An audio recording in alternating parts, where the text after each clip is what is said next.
Meus irmãos queridos, ninguém se engane, viu?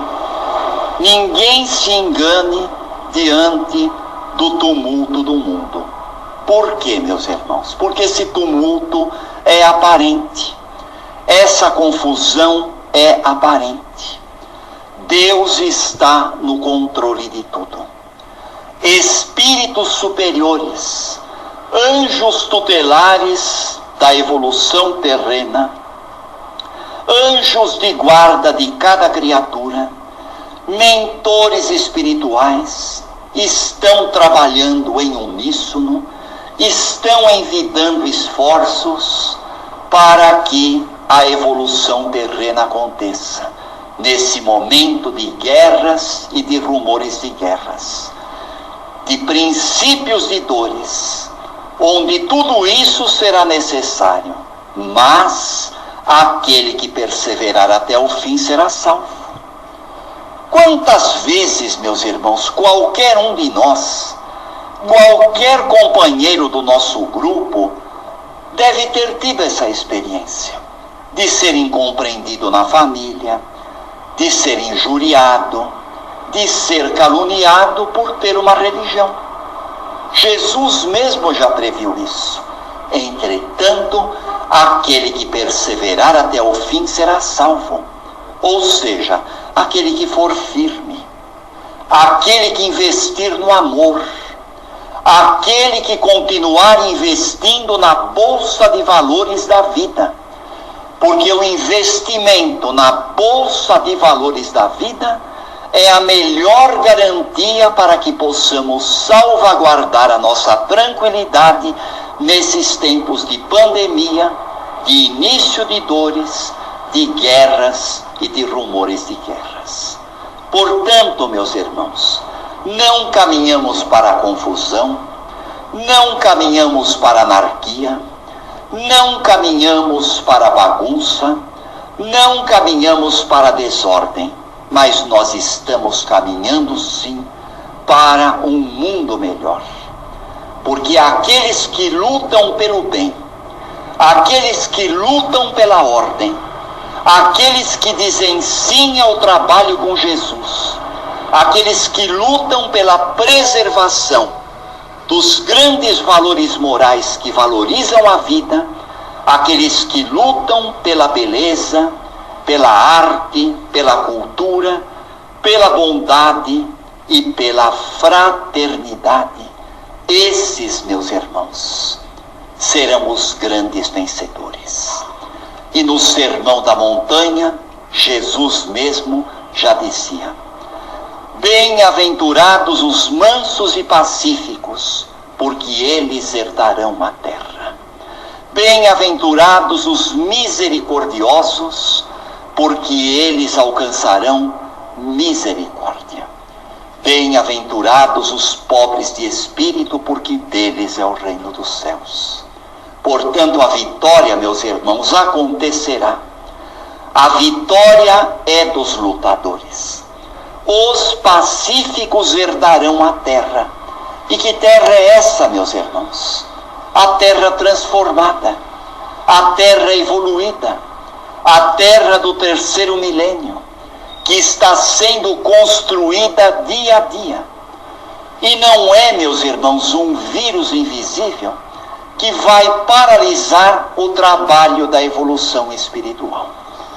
Porque ninguém aqui é tão ingênuo a ponto de não saber que as instituições espíritas são as que mais estão trabalhando. As instituições espíritas são as que mais estão utilizando da criatividade, lançando mão de redes sociais, de recursos tecnológicos, para promover a espiritualização das criaturas e a ajuda fraterna aos corações. É verdade, sim, que as casas espíritas estão fechadas, mas é verdade também que os tarefeiros de muitas e muitas casas se revezam em turnos de trabalho, atendendo online, atendendo por mais variados recursos mantendo sigilo nas entrevistas fraternas, fazendo preces, se reunindo em videoconferência para falar das maravilhas do Evangelho de Jesus.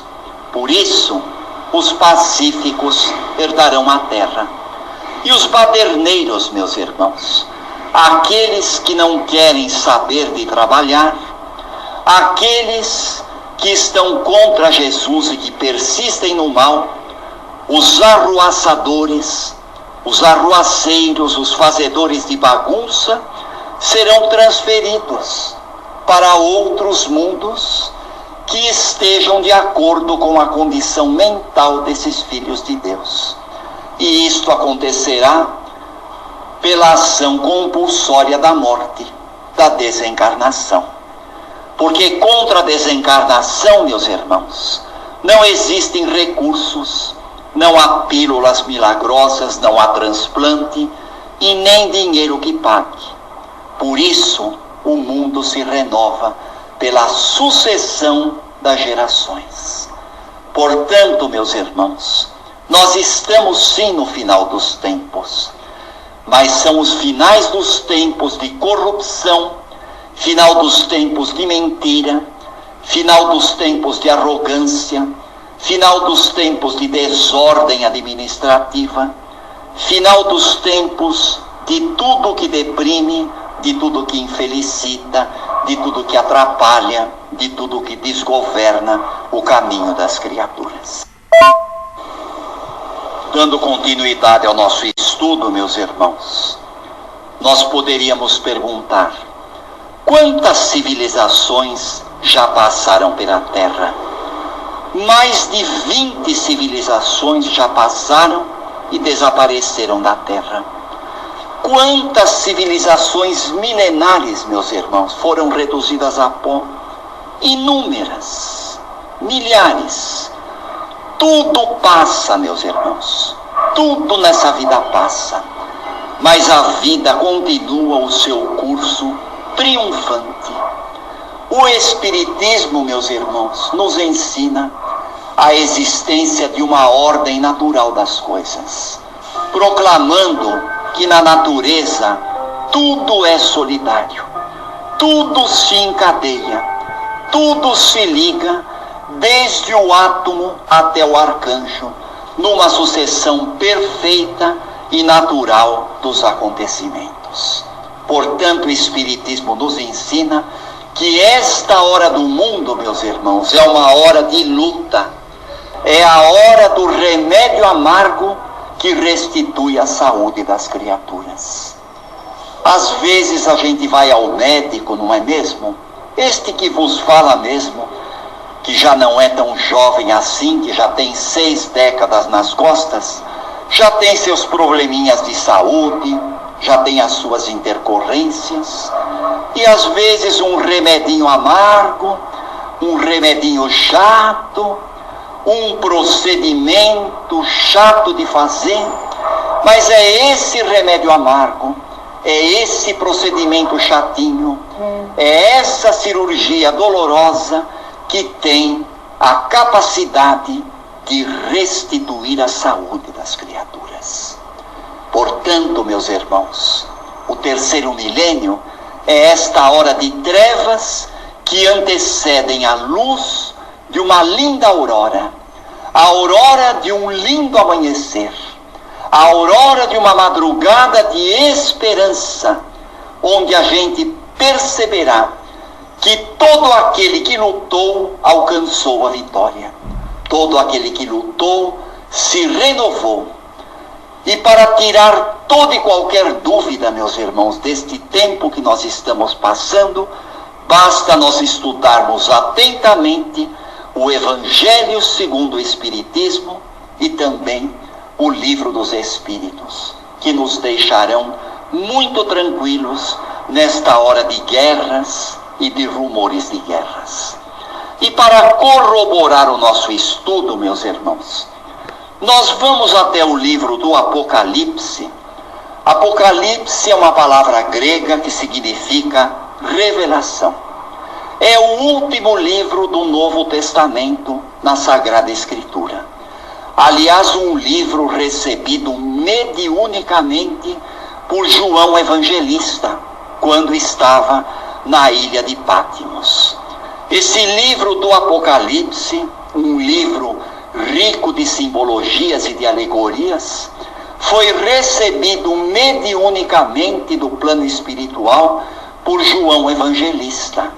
E esse livro nos mostra muitas coisas interessantes, trazendo para nós as consequências que o homem enfrentará caso permaneça afastado das leis salutares de Deus. No capítulo 21, meus irmãos, nos versículos de 1 a 7, nós temos o seguinte: João Evangelista fala: eu vi um novo céu e uma nova terra, pois o primeiro céu e a primeira terra se foram, e o mar já não existe. Vi também descer do céu, de junto de Deus, a cidade santa, uma nova Jerusalém, pronta como uma esposa que se enfeita para receber o marido. E nisto ouvi uma voz forte que do trono dizia: eis a casa de Deus, eis a tenda de Deus com os homens. Ele habitará com os homens, e os homens serão o seu povo. E o Deus com eles será o seu Deus. Ele enxugará toda lágrima dos seus olhos. E nunca mais haverá morte, nunca mais haverá luto, nem clamor e nem dor. Sim, porque as coisas antigas se foram. O que está sentado no trono declarou: eis que eu faço novas todas as coisas. Escreve, portanto, estas palavras, que são fiéis e verdadeiras. E ele me disse ainda: essas palavras se realizaram.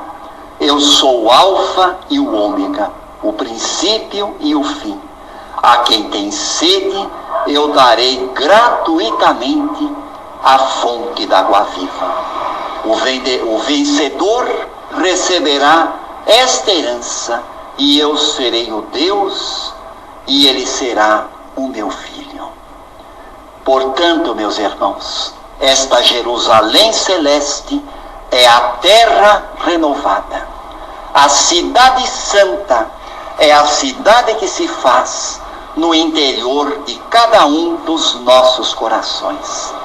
Uma cidade onde não haverá luto, não haverá dor, não haverá lágrima, só haverá esperança, alegria, trabalho e vitória, porque toda lágrima será enxugada pelo nosso Deus, no mundo regenerado pelo qual todos nós sonhamos. Esta, meus irmãos, é a Jerusalém celeste, a terra libertada, esta terra com a qual todos nós sonhamos. E nós estamos caminhando para